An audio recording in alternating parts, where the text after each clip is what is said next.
আমি হলাম বনের বাঘ, আমি হলাম রাজা। আমি যখন তখন আমার রূপ পরিবর্তন করতে পারি আর মানুষের মধ্যে মিশে গিয়ে মানুষের জীবন নিয়ে ছিনিমিনি খেলতে পারি।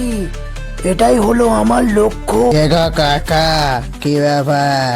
তুমি এই গরুটাকে নিয়ে চললে কোথায়? আমি বনেতে যাচ্ছিলাম একা একা, ওখানে দেখলাম যে এই গরুটা একা একা দাঁড়িয়ে আছে।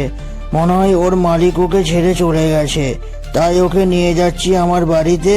আমার সঙ্গে থাকবে, আমার সঙ্গে ও খাবে।